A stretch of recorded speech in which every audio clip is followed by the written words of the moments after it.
All the jobs I can find are for 3 or 6 months. Story by CNN Money. The best job advice Jason Lewis ever got was from an older colleague who told him, invest in a trailer. Lewis has traveled America. He's lived in 7 different states working several jobs in the past 10 years. This isn't by choice. This is reality for a growing number of America's blue-collar workers. Lewis has a college degree in industrial design and loves to build things. On weekends, he remodels old cars that he buys off Craigslist for as little as $350. He's proud of the work he's done in factories for great American companies like GE and Caterpillar. But here's the catch. Lewis was never actually employed directly by any of those companies. He's part of a new batch of manufacturing workers who find work via contractors and subcontractors.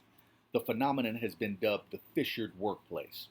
The U.S. government hasn't kept statistics on how many people work for contractors and subcontractors, but economist David Well at the Department of Labor estimates over 29 million workers are now in this category. Most of the jobs Lewis gets are short-term contracts for 3 to 6 months or a year. Sometimes employees tell him it's a temp-to-hire job, but after the Great Recession, he hasn't been able to get a full-time role. It's very hard to live this life. You feel like a nomad, says Lewis. Now at age 35, he really wants to settle in one place. Anyone younger than me, I think they should totally forget about the American dream, Lewis told CNN. Here's his backstory. It wasn't supposed to be this way. Lewis grew up in Ferguson, Missouri, the city that made headlines in 2014 for the fatal police shooting of Michael Brown, which sparked weeks of protest. As a young black man coming of age in the 1990s, Lewis had supersized dreams. He graduated a year early from high school and took college-level courses. I was goal-oriented. I wanted to get out of Ferguson and prove I was smart, he says.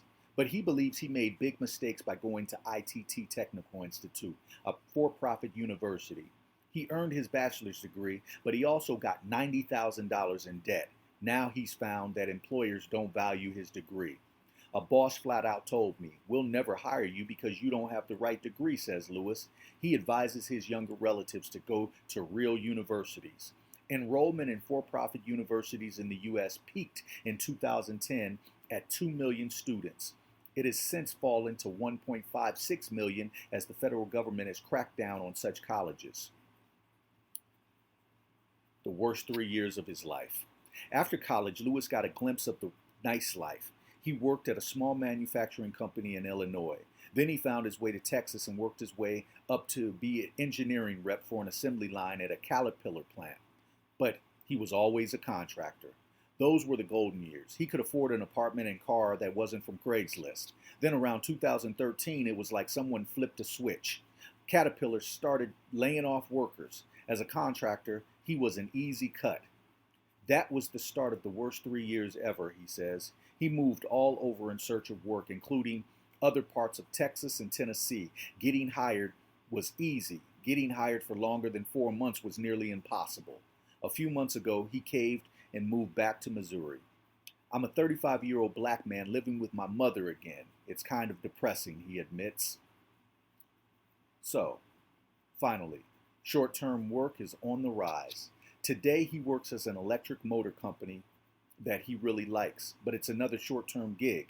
He spends his nights taking electrical engineering classes to expand his skills. No one has ever offered me a long-term position. I would love to take one, says Lewis, who was supporting Bernie Sanders in the election. Now he's listening closely to Donald Trump and Hillary Clinton's plans to improve working lives.